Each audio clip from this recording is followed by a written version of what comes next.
Assalamualaikum warahmatullahi wabarakatuh. Waalaikumsalam warahmatullahi wabarakatuh. Alhamdulillah, bersyukur kehadiran Allah Subhanahu wa Ta'ala yang memberikan kita kesempatan hari ini bisa bergabung dengan saudara Puput sebagai calon guru penggerak angkatan 10 dalam kegiatan PI 2, yaitu tentang visi sekolah. Saya ucapkan terima kasih atas kehadirannya teman-teman bisa menghadiri dan bisa join dalam kegiatan ini. Mudah-mudahan kita bisa belajar dari saudara Puput dan rekan-rekan yang lainnya dalam kegiatan ini. Sebelumnya ada susunan acara, yaitu yang pertama ada sedikit catatan dari kepala sekolah dan guru saya kita. Kemudian nanti ada paparan dari saudara Puput tentang isi sekolah yang akan disampaikan sebelumnya sama saudara Puput. Kemudian selanjutnya nanti ada sesi tanya jawab atau tanggapan dari peserta atau audien. Kemudian nanti ada tanggapan dan terakhir ada kesimpulan dari guru. Baik, kita mulai dengan bacaan basmalah bersama. Bismillahirrahmanirrahim. Untuk selanjutnya kita dipersilakan. Terima kasih Ustazah Indah yang sudah membawakan kegiatan ini. Bismillahirrahmanirrahim. Assalamualaikum warahmatullahi wabarakatuh. Waalaikumsalam warahmatullahi wabarakatuh. Alhamdulillahirabbil alamin. Bersyukur kehadirat Allah yang kita diberikan kesehatan hingga pagi ini. Kita bisa bersama-sama dengan Ustazah Puput calon guru penggerak angkatan 10 ya, angkatan 10 yang pagi ini nanti akan mengajak kita untuk berdiskusi bersama. Saya sebagai kepala sekolah mengucapkan terima kasih kepada semua rekan-rekan dari Bapak Ibu guru yang sudah hadir dalam diskusi kita pada pagi hari ini. Semoga diskusi ini nanti bisa menghasilkan masukan-masukan yang mungkin bagi sekolah dan bisa lebih menguatkan kembali kita kepada visi dan misi sekolah. Untuk selanjutnya nanti saya pikir boleh juga nanti bisa diskusi nanti apa yang nanti perlu kita tindak lanjuti dari hasil diskusi ini menjadi evaluasi bagi sekolah dan menjadi program ke depan supaya Muslim Muhammadiyahnya bisa lebih baik lagi. Itu saja dari saya, Ustazah Indah. Sekali lagi terima kasih. Wassalamualaikum warahmatullahi wabarakatuh. Waalaikumsalam warahmatullahi wabarakatuh. Terima kasih disampaikan saudara kita. Selanjutnya akan disampaikan oleh saudara Puput tentang visi sekolah. Pada saudara Puput. Terima kasih Ustazah Indah, mohon izin untuk berdiri teman-teman. Bismillahirrahmanirrahim. Assalamualaikum warahmatullahi wabarakatuh. Waalaikumsalam warahmatullahi wabarakatuh. Yang terhormat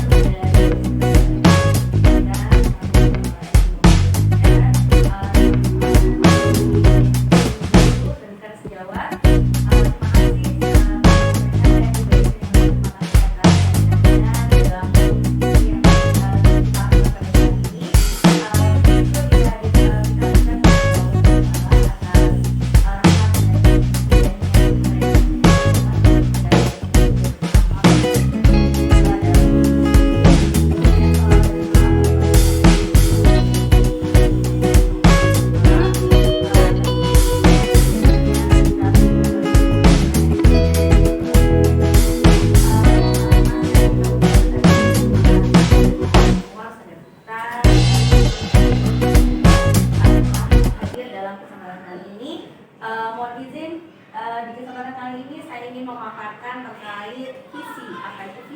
Dan bagaimana visi yang kita punya, apa visi yang telah saya buat dan apa perkasa perubahan yang telah saya buat, dan nanti kita akan melakukan refleksi bersama yang nantinya setiap individu, setiap rekan-rekan di sini pasti memiliki visi dan perkasa perubahan masing-masing. Dari sana kita dapat berdiskusi bersama seperti itu. Mohon izin melanjutkan teman-teman.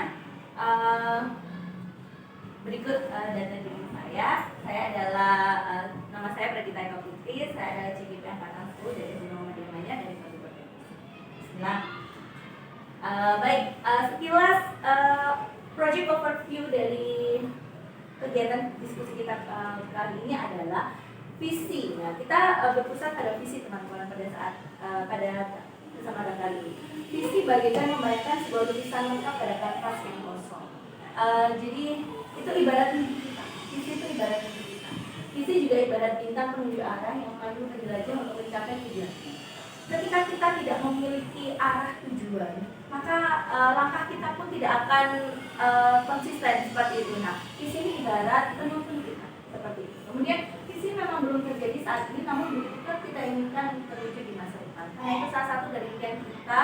Dan normally manusia itu ketika memimpikan sesuatu, maka dia akan berusaha untuk mewujudkannya. Visi adalah representasi visual kita akan masa depan. Jadi ketika kita memiliki visi ini tidak harus langsung terjadi pada saat ini, tapi bisa terjadi sekian tahun ke depan yang kita usahakan dengan prakarsa perubahan yang kita buat seperti itu. Kemudian penggambaran visi yang jelas tentang keadaan di masa depan dapat membantu kita untuk merencanakan dan menyelaraskan upaya-upaya untuk mewujudkannya. Seperti yang disampaikan sebelumnya, bahwa visi ini ibarat penunjuk arah. Jadi kemana langkah kita akan menuju? Nah, visi ini dapat membimbing kita, menampilkan kita untuk dapat menuju ke tujuan yang akan kita tuju. Seperti itu. Sampai sini dapat diterima, teman-teman. Nah, baik, terima kasih. Nah, dalam mewujudkan suatu visi itu, nah, jadi teman-teman, di sini saya memiliki beberapa kalimat yang dapat membantu teman-teman semua untuk sebenarnya mimpi apa sih terkait murid-murid kita itu, mimpi apa yang kita inginkan atas murid-murid kita.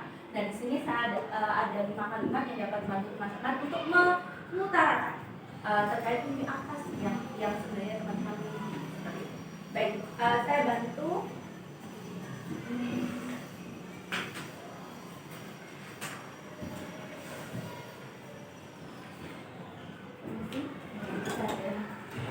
Assalamualaikum. Salam, silahkan. Terima kasih. Baik, sambil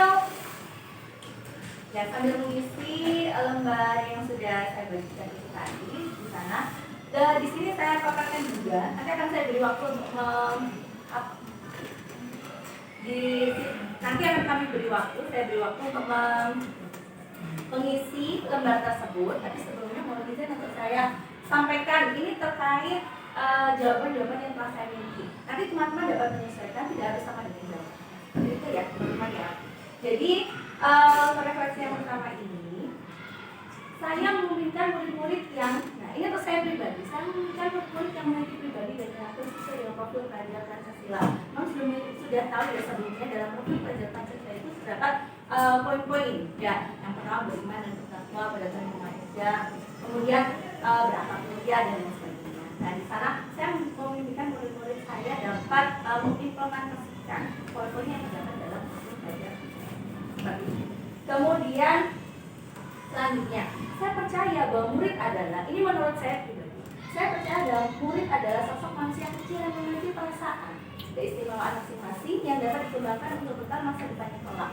Jadi murid ini sebelumnya kita pernah mendengar ya teman-teman ya bahwa anak itu ibarat kertas kosong seperti itu ya. Jadi sebenarnya mereka juga memiliki minat mereka masing-masing gitu, yang tidak harus sama dengan apa yang kita inginkan. Nah, tugas kita di sini adalah mengarahkan. Nah, seperti itu. Maka dari itu, menurut saya percaya bahwa murid adalah sosok manusia kecil yang memiliki perasaan, memiliki perasaan dan keistimewaan masing-masing yang dapat kita temukan ke depannya. Seperti itu. Kemudian, nah di sekolah saya mau mengutamakan selama kita berada di sekolah, ketika kita berada di sekolah, kemudian di sini kita memiliki tanggung jawab, maka menurut saya di sekolah saya mengutamakan kepentingan, kebutuhan dan kenyamanan murid agar mereka dapat pengalaman terbaik untuk bekal masa depan. Jadi di sini murid adalah yang utama. Ketika berada di sekolah, murid adalah yang utama untuk kita. Jadi apa yang menjadi kepentingan mereka, kebutuhan mereka dan kenyamanan mereka adalah tanggung jawab kita. Seperti itu. Kemudian murid di sekolah saya sadar betul bahwa untuk saya pribadi di kelas saya, murid-murid saya ataupun yang pernah saya ajar, itu saya tekankan bahwa mereka sangat paham betul bahwa akhlak dan keimanan adalah yang utama, lalu ilmu yang mengimbangi dan membersamanya. Jadi akhlak itu selalu di atas ilmu, itu yang pertama. sadar betul bahwa selain memiliki wawasan keilmuan yang luas, seseorang itu juga perlu untuk dapat memiliki akhlak dan keimanan yang saya dan guru lain di sekolah saya yakin untuk bekerja sama, berkolaborasi, dan menjalin komunikasi yang baik dengan murid, wali murid, sekolah, dan masyarakat untuk mengiringi proses pembelajaran yang kita lakukan. Jadi poin yang ada di sini adalah saya dan guru-guru saya di sekolah ini sangat yakin betul akan pentingnya suatu kerjasama atau kolaborasi. Jadi segala sesuatu itu dapat diselesaikan dengan komunikasi yang baik, kerjasama yang baik. Seperti kita tidak bekerja sendiri-sendiri, tapi kita bekerja sama. Bukan sama-sama bekerja, tapi bekerja sama. Kemudian saya dan guru lain di sekolah saya paham bahwa kepentingan, kebutuhan, dan kenyamanan adalah hal utama dengan mengembangkan setiap minat dan bakat yang mereka miliki yang kita kemas prosesnya sesuai kodrat alam dan kodrat zaman. Seperti itu. Jadi di saat ini pada saat ini kan lokasi sekolah kita itu juga mempengaruhi kodrat alam mereka. Kita tinggal di kota seperti itu ya, dimana zaman mereka juga yang eranya saat ini era digital. Nah, itu kita dapat seimbangkan bahwa tidak selamanya hal-hal yang berhubungan dengan digitalisasi itu merugikan. Itu dapat menjadi hal positif yang dapat dikembangkan dalam proses pendidikan mereka. Seperti itu. Baik teman-teman. Nah, nanti setelah ini kita akan menuju ke referensi yang kedua, yaitu My Dream. Sudah ini forum diskusi ya, My Dream. Nah, setelah apa yang kita miliki di awal tadi, nah ini impian kita, mimpi kita dengan apa yang kita rasakan tadi di awal, kita memiliki mimpi ini. Saya pribadi memiliki mimpi bahwa murid impianku 5-10 tahun mendatang itu seperti apa sih? Nah, kita lihat ya. Semoga ini terwujud gitu ya. Dan insya Allah sebagian sudah terwujud gitu ya. Nah, semoga nanti semakin tahun secara bertahap dapat terwujud. Baik. Murid yang saya jabarkan 5-10 tahun mendatang adalah murid yang memiliki dan menerapkan nilai-nilai dalam profil pelajar Pancasila. Jadi tidak hanya mengetahui, mereka kan ada lagunya ya, belajar Pancasila, beriman dan bertakwa. Itu mereka hafal gitu. Tapi tujuannya di sini tidak hanya hafal, tidak hanya tahu, tapi juga dapat menerapkan dalam kehidupan sehari-harinya. Seperti itu. Nah, murid yang saya gambarkan nih, gambarnya seperti ini. Dari nilai-nilai atau poin-poin yang ada dalam profil pelajar Pancasila itu mereka dapat mengimplementasikan. Nah, nilai-nilai ini ketika bersosialisasi dengan teman-teman mereka. Karena goalnya untuk sekolah ini apa sih? Di kedepannya kan di masa depan mereka akan hidup bermasyarakat. Nah, bagaimana kita dapat mencetak generasi yang dapat diterima di masyarakat itu, yang dapat membaur dan mengembangkan diri di masyarakat mereka, kan seperti itu di masa depan. Tujuan kita kan seperti itu ya. Nah, jadi mereka dapat mengembangkan nilai-nilai gotong royong, kreativitas, mendalam kritis, mandiri, beriman dan berkebinekaan global. Karena hal-hal ini yang nanti akan mereka temukan di masa depan mereka ketika dalam kehidupan mereka bermasyarakat. Ketika mereka bertetangga, mereka harus saling bergotong royong juga. Kemudian ketika mereka telah dewasa, mereka juga harus bisa mandiri seperti itu. Nah, ini nanti akan mereka implementasikan dalam masa depan. Kemudian murid yang saya gambarkan, nah ini ya, jadi poin-poinnya seperti yang ada di gambar tadi. Kemudian lingkungan pembelajaran. Nah, dengan murid yang saya impikan seperti itu tadi, lingkungan pembelajaran yang sesuai dengan murid saya itu yang seperti apa sih? Nah, berarti yang seperti ini. Ini impian saya, teman-teman. Saya yakin teman-teman memiliki impian-impian yang lain yang mungkin lebih dari saya seperti itu. Jadi ya dapat berkolaborasi dengan semua teman. Selain belajar bebas, belajar mungkin ingin belajar di luar, belajar di alam. Kemudian selain itu mereka juga dapat mengenal tentang hal-hal yang berbau digital seperti itu. Jadi seimbang seperti itu. Lingkungan pembelajaran yang sesuai untuk murid saya, nah itu lingkungan dengan semangat positif yang dapat mendukung setiap proses perkembangan murid baik dalam akademik, non akademik, keterampilan dan penguatan karakter yang sesuai dengan kodrat alam dan zaman sebagai bekal hidupnya kelak saat bergabung dalam masyarakat. Nah itu poinnya. Pendidikan apapun, pengajaran apapun yang kita berikan kepada anak-anak kita pada saat ini itu goalnya adalah ketika nanti mereka dewasa itu dapat berguna bagi mereka. Nah itu nanti akan menjadi amal jariah bagi kita semua. Amin. Kemudian Situasinya seperti apa sih? Oh, yang ini nih. Anak-anak yang sopan, santun, yang ceria, yang dapat senang juga, bahagia, memiliki waktu bermain yang cukup, memiliki kepekaan dalam hal gotong royong, saling menghormati perbedaan, ya, kemudian aktif saat pembelajaran. Nah, itu situasi murid yang sesuai dengan cita-cita saya. Jadi di kelas itu tidak bersih, mereka dapat terlibat dalam setiap proses pembelajaran yang kita berikan. Jadi bukan guru yang aktif memberikan pelajaran, tapi murid pun juga aktif terlibat dalam proses pembelajaran.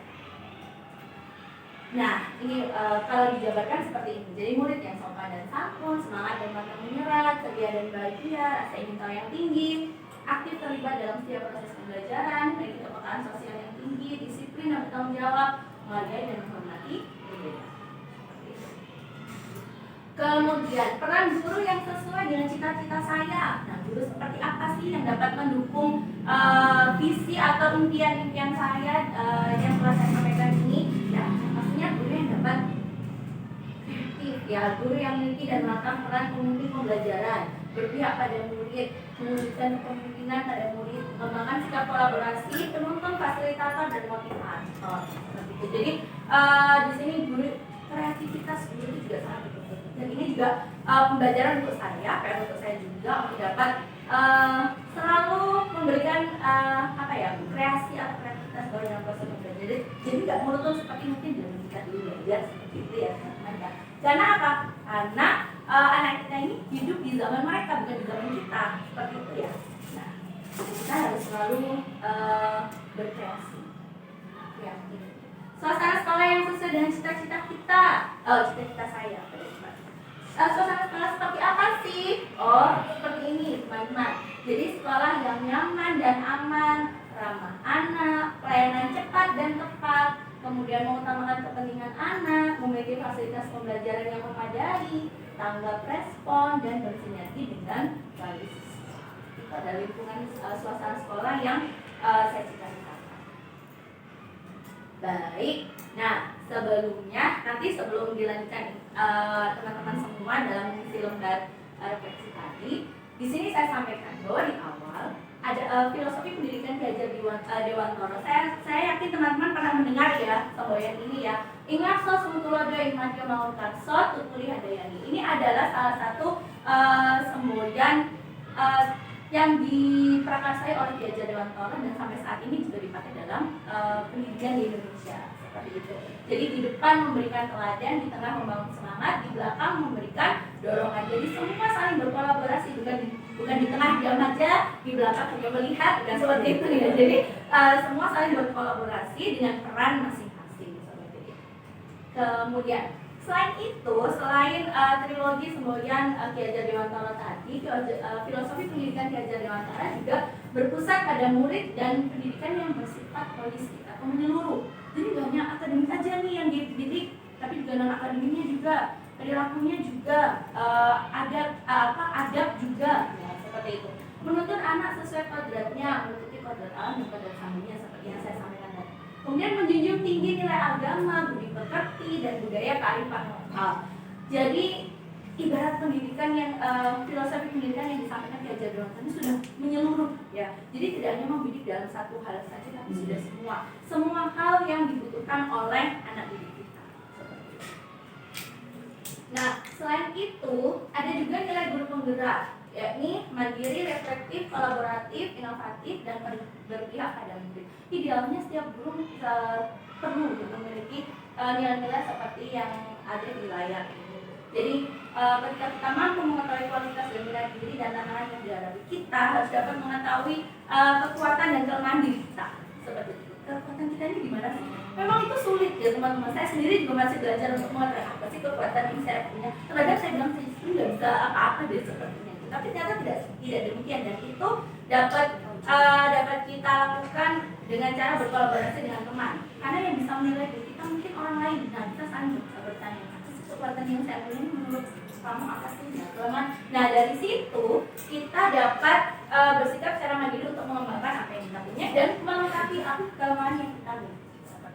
Kemudian reflektif, mampu mengenali masalah yang terjadi dan merubah untuk lebih baik. Kita sebagai guru itu dituntut untuk multi talent ya teman-teman ya, di zaman di era saat ini kita multi stakeholder, harus bisa menempatkan diri sesuai dengan keadaan yang kita hadapi, seperti itu. Termasuk dengan efektif, kita mampu memiliki dan menilai permasalahan apa sih yang saya hadapi dan harus seperti apa, langkah apa yang harus kita lakukan. Nah, selanjutnya adalah kolaboratif, yakni bekerja sama. Bekerja sama ini dapat diartikan dengan banyak hal, bekerja sama dengan siswa, bekerja sama dengan guru, bekerja sama dengan pimpinan sekolah, bekerja sama dengan wali siswa, bekerja sama dengan masyarakat atau praktisi pendidikan yang lainnya. Sangat luas. Kemudian inovatif, yaitu mengembangkan diri dengan titik perlombaan inovatif. Nah, ini juga PR ya untuk kita, ketika untuk saya pribadi juga, ketika kita dapat menyemangati murid-murid kita untuk mengikuti lomba. Nah, kita di samping itu kita juga harus bisa mengembangkan gitu kemampuan yang kita miliki. Dan yang paling penting adalah berpihak pada murid. Selalu ingat bahwa murid adalah hal yang utama dalam proses pendidikan yang kita miliki. Mereka seluruh perhatian kita, segala kebutuhan yang mereka perlukan itu terfokus untuk ya seperti itu. Kemudian selain itu ada juga peran guru penggerak. Nah, menjadi pemimpin pembelajaran, menggerakkan komunitas praktisi, mendorong kolaborasi antar guru, menjadi coach untuk guru lain, mewujudkan kepemimpinan murid. Nah, hal-hal yang ada di layar ini, peran guru penggerak ini terkadang tidak kita sadari telah kita lakukan. Meskipun itu dalam suatu hal yang atau perkumpulan yang tidak formal gitu, tapi pernah kita lakukan gitu. Mungkin kita jalannya masih belum sampai di seminar-seminar yang formal seperti itu ya, seperti kelas-kelas saya yang luar biasa itu. Kita mungkin belum sampai ke sana gitu, tapi di lingkup terkecil kita, nah kita mungkin pernah gitu. Terkadang itu tidak kita sadari, kita pernah menjadi coach untuk guru lain. Kita pernah mendorong kolaborasi antar guru. Kita pernah melakukan itu semua tanpa kita sadari. Nah, harapannya apa yang ada di layar ini dari peran guru penggerak ini dapat kita kembangkan. Itu dari mulai lingkup terkecil yang kita miliki hingga menjadi lebih besar. Nah, selain itu ada juga profil pelajar Pancasila. Apa sih? Nanti akan saling berhubungan, teman-teman. Jadi dari yang pertama tadi itu ada filosofi pendidikan Ki Dewantara. Kemudian ada nilai guru penggerak. Kemudian ada peran guru penggerak. Dan selanjutnya ada profil pelajar Pancasila yang ada 6 tadi ya, 6 poin tadi. Kemudian nah, ada dilengkapi lagi dengan inquiry apresiatif. Nah, apa sih itu inquiry apresiatif itu? Ada AI, ada IA. Nah, ini inquiry apresiatif. Menurut Copleader and Whitney 2005, inquiry apresiatif adalah suatu filosofi, suatu landasan berpikir yang berfokus pada upaya kolaboratif, menemukan hal positif dalam diri seseorang baik di masa lalu, masa kini maupun masa depan, dan implementasinya IA, inquiry apresiatif ini dimulai dengan menggali hal-hal positif, keberhasilan yang telah dicapai dan kekuatan yang dimiliki pada pihak yang terlibat dalam proses pendidikan, baik murid, guru, pimpinan sekolah, dan orang tua, agar dapat mengalami perubahan positif dan mampu berkembang lebih baik. Intinya, setiap orang itu memiliki hal-hal positif dalam dirinya.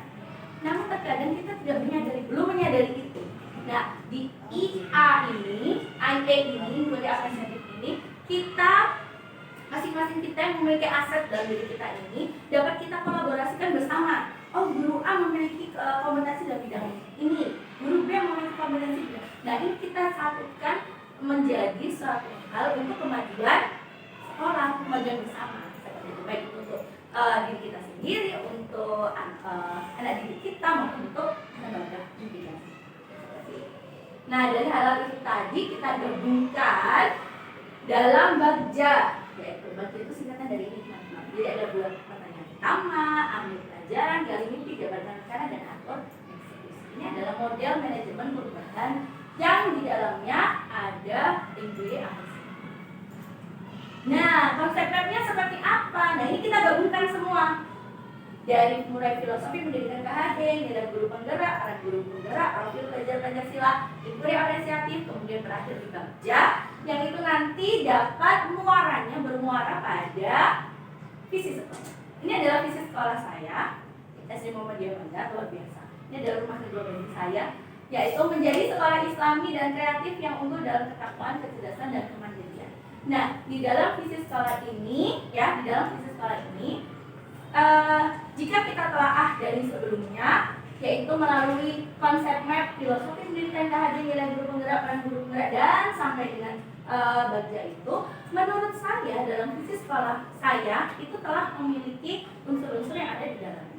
Seperti itu. Nah, dari visi sekolah ini kemudian saya pribadi memiliki visi mandiri, yaitu visi guru penggerak, yaitu menjadi pribadi Islami yang beriman dan berakhlak mulia serta berkembang dalam kecerdasan, kemandirian, dan tanggung jawab. Jadi antara visi sekolah dengan visi guru penggerak yang saya miliki ini saling mendukung satu dengan yang lain.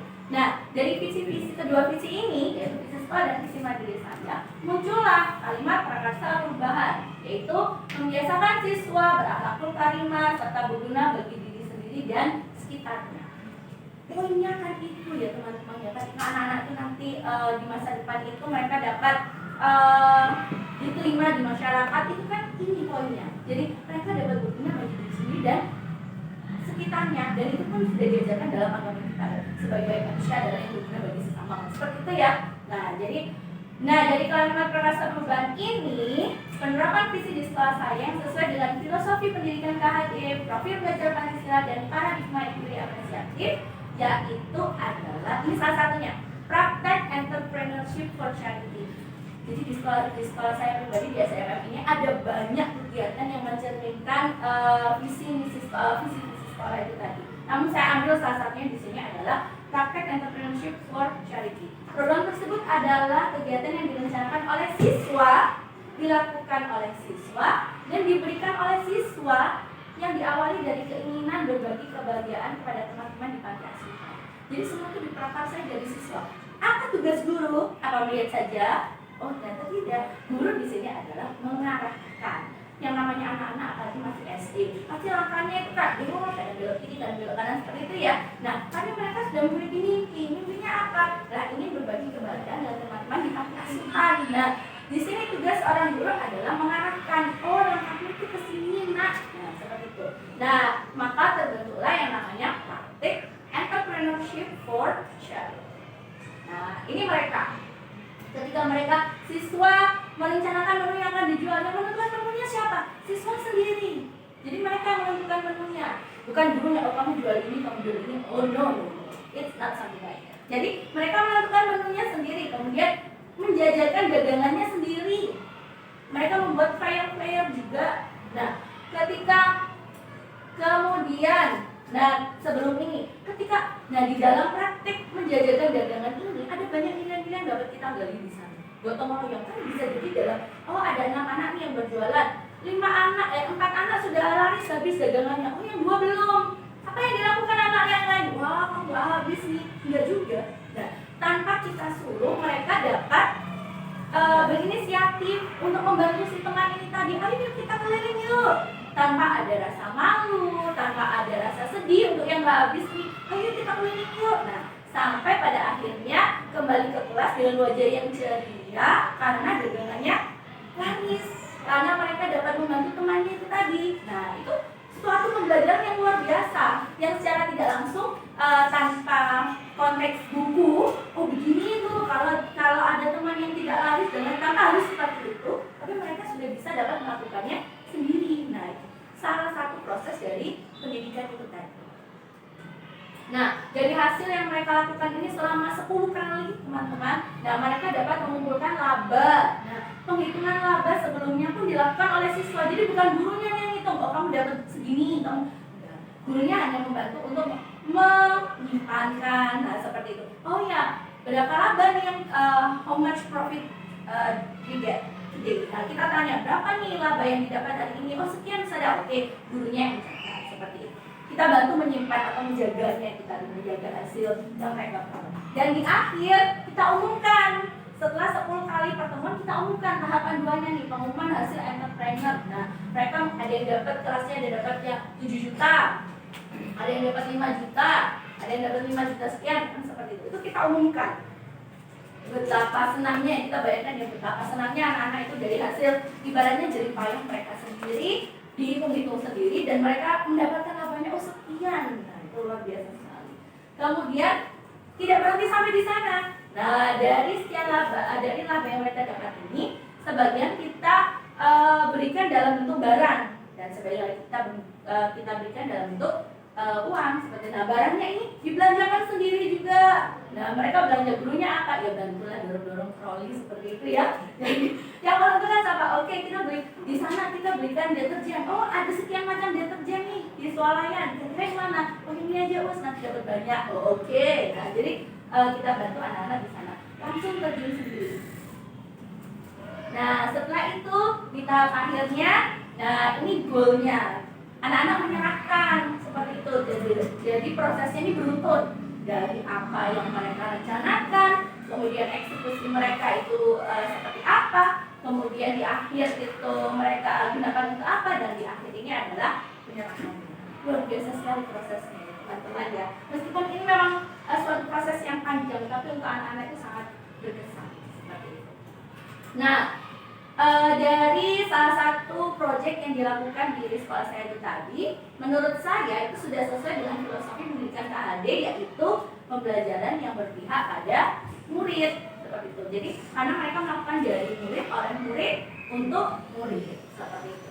Dan selanjutnya adalah sesuai dengan profil pelajar Pancasila. Banyak nilai-nilai yang berkembang dalam proyek entrepreneurship for charity itu tadi. Ada gotong royong, mandiri, kreatif, bernalar kritis, berakhlak mulia. Karena kan menghitung laba itu bukan sesuatu hal yang mudah ya untuk anak-anak ya. Kalau selisih segini, perasaan yang dijual tadi 5.000 kok ini ada 500-nya, ini dari mana? Nah itu tadi, oh berarti modalnya berapa, kemudian uang kembaliannya berapa, oh kan tadi uang kembaliannya masuk ke situ. Nah itu. Jadi mereka belajar untuk bernalar kritis juga. Dan yang terakhir adalah sesuai dengan paradigma equity apresiatif, yaitu mengembangkan kolaboratif dengan nilai positif pada siswa. Jadi mereka juga bekerja sama ya di sana dalam menjadikan. Baik, seperti itu teman-teman pemaparan dari saya. Semoga bermanfaat untuk semuanya. Thank you. Mohon maaf atas segala kekurangan dan kesalahan. Wassalamualaikum warahmatullahi wabarakatuh.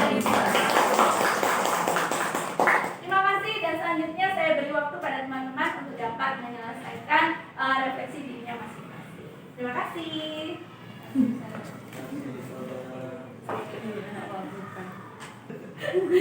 Baik, silakan Ustaz Aziz.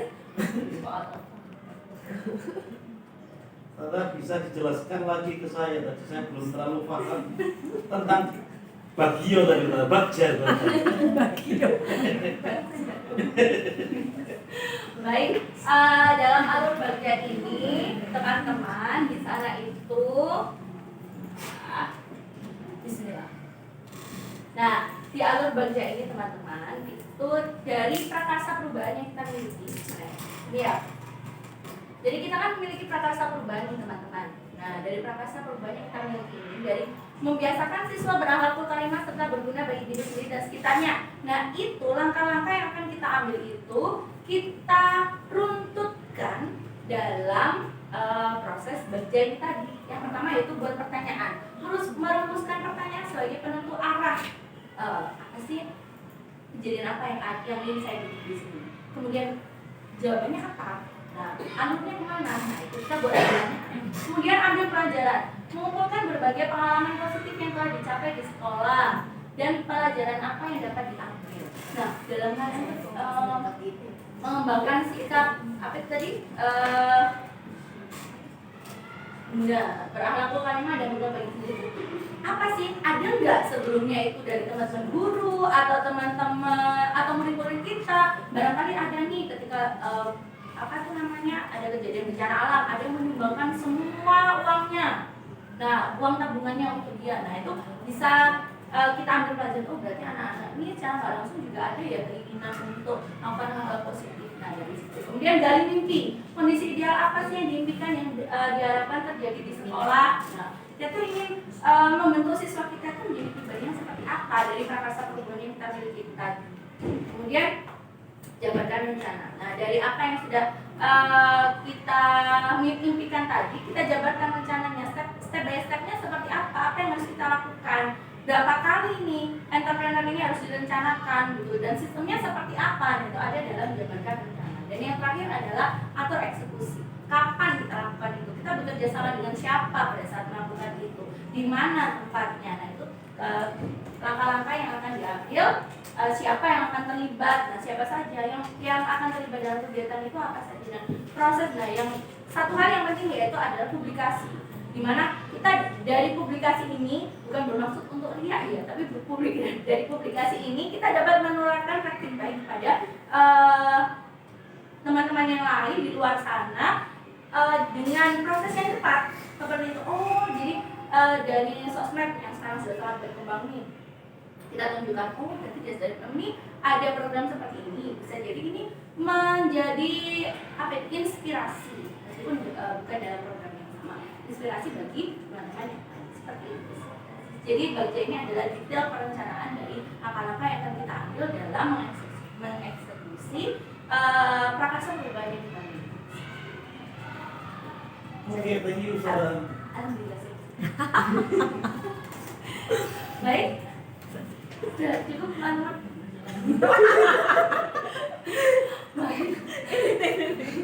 Ustazah Puput, Ya. bagus sekali tadi prakarsa perubahannya ya. Diruntut dari Bagja. Bagja itu ada 5 langkah dari buat pertanyaan, kemudian ambil pelajaran dan seterusnya. Nah, Ustazah Puput tadi kan sudah menemukan visi untuk bisa mengajak anak-anak berkegiatan di kegiatannya tadi for charity, entrepreneurship for charity. Nah, tentunya di situ ada apakah ada hambatan atau rintangan untuk mewujudkan visinya Ustazah Puput ini?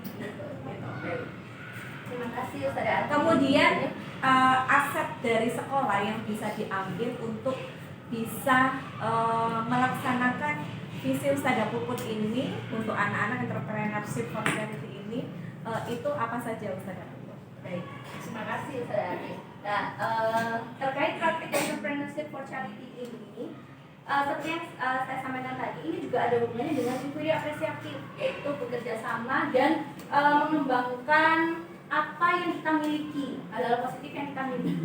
Jadi dimulai dari hal-hal positif yang dimiliki oleh siswa itu tadi, kemudian guru. Nah, dalam melakukan praktek entrepreneurship for charity ini, teman-teman, jadi selain kita tahu ya anak-anak murid-murid kita tuh memiliki karakter masing-masing seperti itu ya. Ada yang kemudian sudah berusaha untuk ketika dagangannya nggak laku nih, ada yang sudah berusaha untuk menjajakan ternyata kembali jual lagi. Ada nggak hambatan seperti itu? Ada, dan itu nggak sekali 2 kali. Bahkan setiap mau entrepreneurship for charity itu ustadzanya yang aduh gini besok ya bismillah ya gitu, sampai tahajud doa dari Sampai tahajud. semoga laris gitu. Alhamdulillah.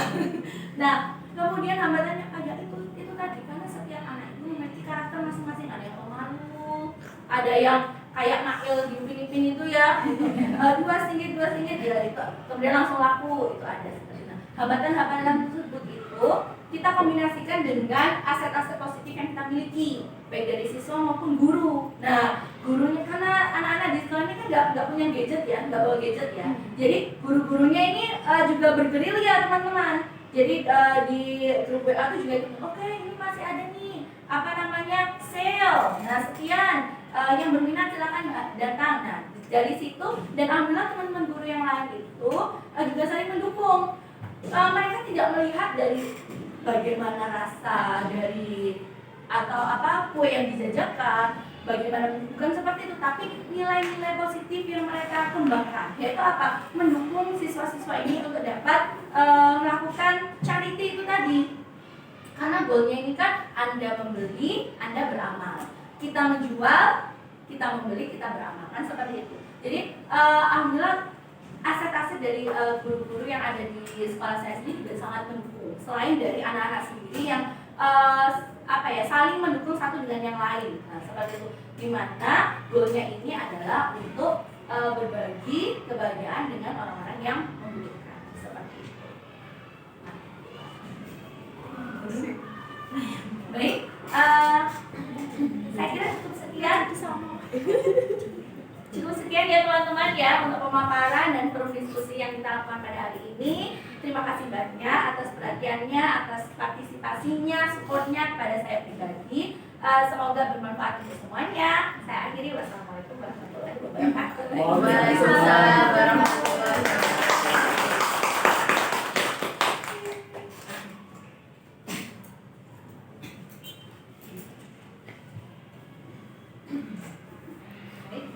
kasih pada Puput, sangat luar biasa sekali dalam menyampaikan visinya tentang